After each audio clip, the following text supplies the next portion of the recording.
Hey, what's good, everybody? Another day, another video. Another morning, another video.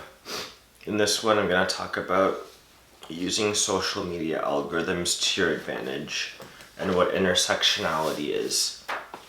So, social media is basically here to stay, for better or for worse, especially with this move toward decentralization that we're seeing currently in the society. However, don't get too comfortable with all this decentralization because centralization is going to come back in bits and pieces over time. And hopefully you can jump on that early. But like for now, I would use the algorithms that drive this prevailing form of media, being social media, to our advantage. Decentralized social media it's gonna favor, I think it's gonna favor men a lot more than centralized social media did. Centralized social media, to be honest, seemed to favor women and governments a lot. Yeah, due to like various reasons, like the push toward sameness and things like that. But yeah, like I know I for one, I can't speak for like every man obviously, but like I for one, that sameness stuff, I didn't even really know it at the time, but that was like not what I wanted to do really. Like the lack of options that came with that was not something I wanted to be a part of, and I didn't even notice it at the time, but like I notice it now. And the algorithms, I think they're gonna, to be honest, they're gonna begin favoring intersectionality rather than polarization. So what do I mean by that? I mean, basically the way to like get the way to get engagement on your social media, on the posts that you did, was to use like polarizing language in like your titles and your posts. And like polarizing meaning you would just be targeting one group basically. But intersectionality, I think the bringing of different groups together is going to be more valued than the polarization, because when you're centralized, basically you try to cater to whatever in group that you can, like whatever group you can get a part of, and just kind of you just latch on to that group, because since it's centralized, everybody is attempting to be the same. Like they're attempting to be like a homogenous kind of entity. So if you said certain keywords that would that that group was into, you would get kind of the favor of the entire group, even if everybody didn't quite believe in exactly what was being said. As long as it was a general group consensus, you would be able to kind of get the majority of favor from that group. And then you didn't really want to say things against that group. Like you didn't really want to kind of be your full self. You just wanted to feed the group the keywords and the content that they wanted. Just so you can like keep getting the favor of that group and keep lifting up your social media or your posts or whatever the heck, like whatever your goal was. But now with intersectionality, I think it's going to be because people are just kind of broken apart now, and I think that's going to continue, especially after with COVID. So now the bringing together of different groups, I think is going to mean more, and not necessarily in the identity politics sort of way. It's going to be more of like kind of like in an ideas sort of way. So it's not really going to matter what type of person you are, or what type of like physical person you are, if that makes sense. It's gonna mean more of like what ideas you have. So you can have people of multiple different like races, ethnicities, or whatever you want, cultures. But you're gonna, if you can use keywords like in your titles, for example, if it's a YouTube video, like if you can use keywords that can get their ideas together, like, so use keywords that have different groups. Like you could, like, for example, me, I say algorithms, MGTOW, intersectionality, social media, things like that.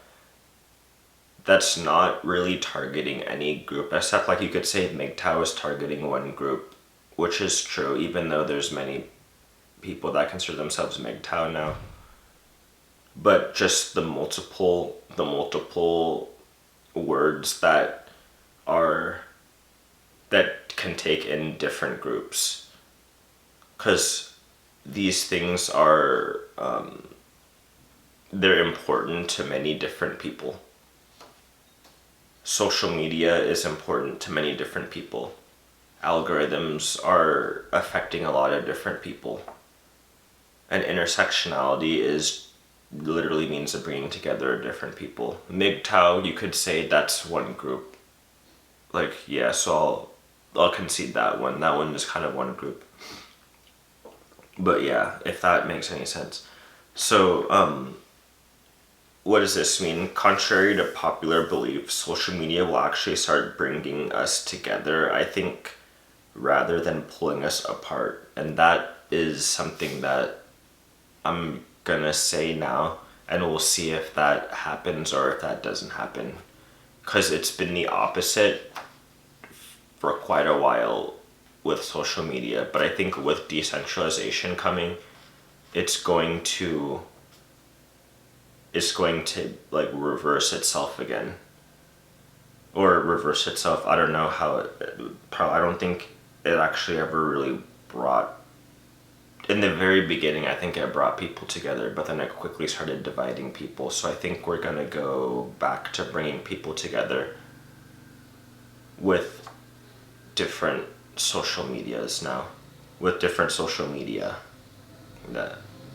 That's actually the word. With different social media, different options for social media. So yeah, how can you use this?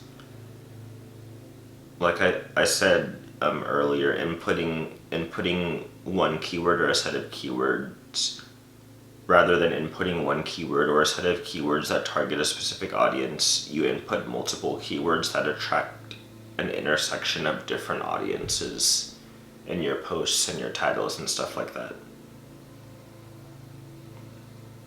Yeah, and then you can attract all different types of people. And as for the content itself, you can kind of just start being yourself now, because that's where the value is going to be, because it's not going to be homogeneity anymore. That was the era of centralized social media, where you had to be the same or else you could fear losing your audience or something. Now I think you can kind of show your differences and even accentuate those differences, because people are going to want that. Like, they're not going to want all that sameness that we saw in the past, all that that rigidly defined, rigidly defined, and no room for any kind of difference, or else that was like seen as weird. No, that's gonna be, because we've been in that for so long, people are gonna welcome difference, which I think is a good thing. What else do I have here? Yeah, you don't have to do or say things that appeal to a specific audience. I kind of said that earlier. But yeah, so we might have a little bit of a Wild West with this kind of thing. So I would say try to respect all viewpoints, because people are going to be sharing their own viewpoints now. people are gonna be not afraid to share their own viewpoints and even perhaps like people will start rejecting other viewpoints, to be honest. I think that's where the danger comes in, because